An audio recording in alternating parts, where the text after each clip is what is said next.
我今日咧就過咗嚟坦洲啦。咁我咧有個朋友咧都係過咗嚟坦洲呢邊租屋住喎。咁我諗住去佢屋企度探下佢，就俾大家認識一下香港人喺中山嘅生活究竟係點樣嘅咧。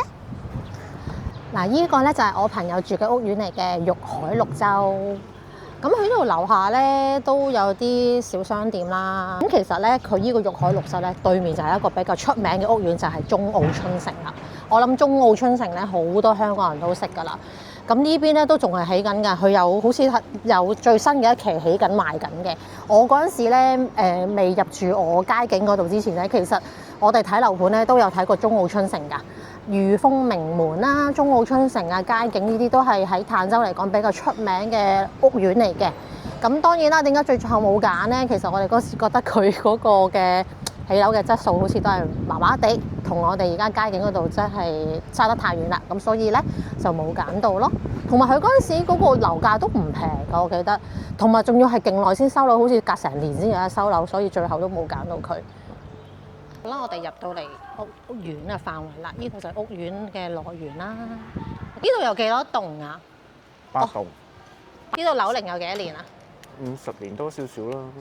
係一個小社區咁樣啦，嗱，好多小朋友喺度玩緊，幾舒服啊！而家綠油油嘅草地加埋啲陽光，幾好。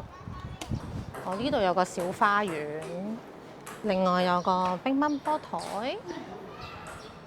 歐綠色嘅花園啊，幾舒服啊！而家涼涼地，啲風吹埋嚟。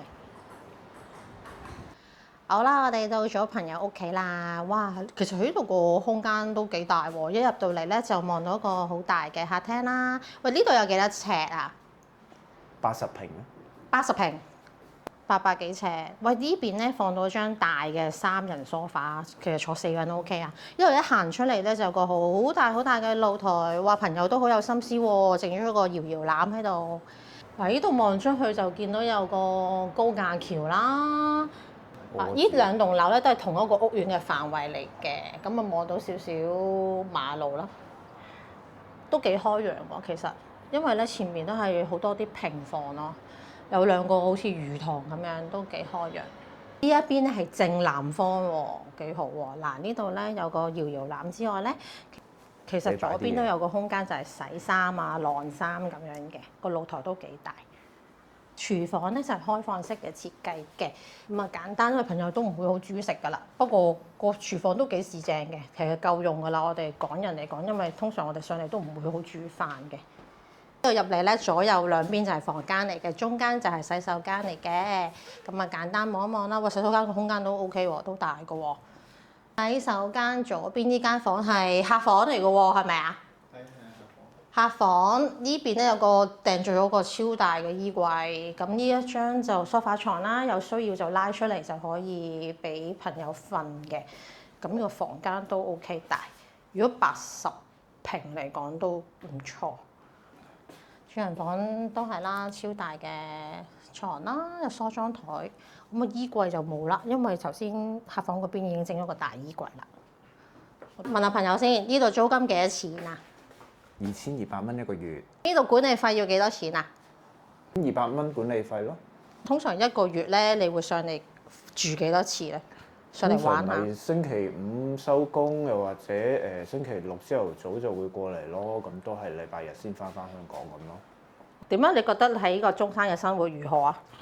咁如果你講環境、市區面貌嚟講，坦洲就好老實，就係同香港真係有啲距離嘅。咁但係咧就勝在嗰個止水低咯，食嘢平咯。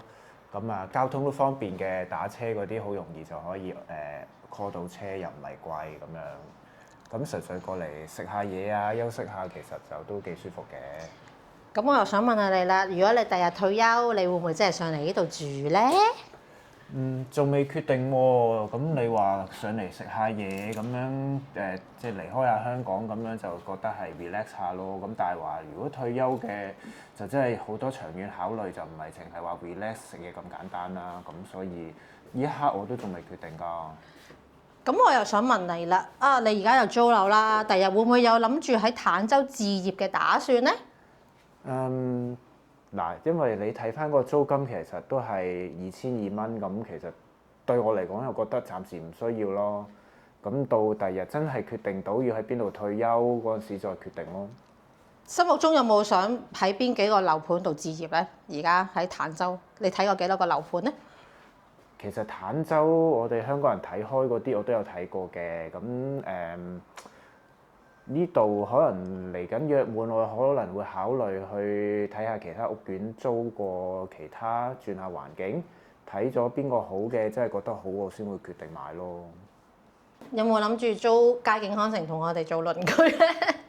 咁佳景康城就如果你同呢度比較，咁當然有距離啦。咁但係價錢又反映一切嘅。咁租金我都睇過，其實都係比較貴少少啦。我諗同一個尺寸嘅話，可能個租金會爭成多過1000蚊到啦。咁所以到約滿睇下點啦，睇下會唔會考慮搬過嚟啦。佳景呢個尺寸應該要3000幾係咪啊？3800啊嘛，3800蚊啊！之前略睇過，咁但係同埋咁都要考慮埋會唔會個裝修係會唔會啱心水啊？會嗰啲會唔會包埋家私啊？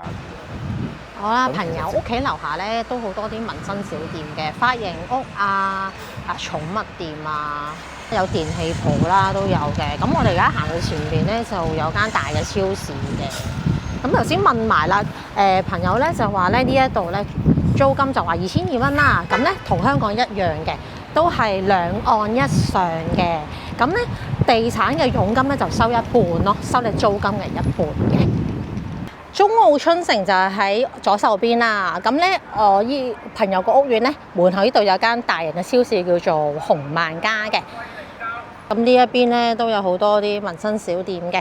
咁啱啱朋友咧個屋苑就喺度裏邊啦，10零年樓齡，咁啊價錢就會相對平少少嘅，2200蚊。因為佢話咧，佢之前問過中澳春城嗰邊咧，同樣咁大嘅單位咧，都要差唔多去到2000尾啊，3000㗎啦。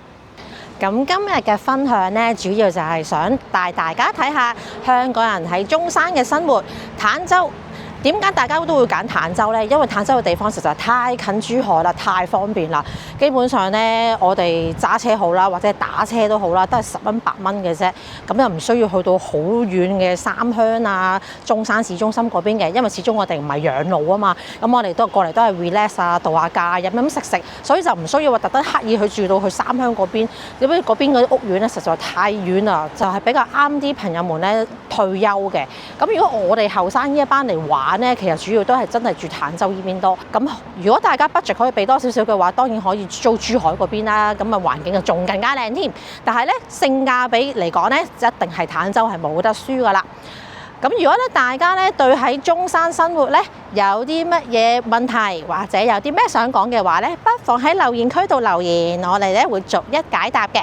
咁我喺坦洲呢邊咧都差唔多住咗有年幾嘅時間啦。咁我對坦洲嘅周圍環境啦，或者去邊度飲飲食食，其實都幾熟嘅。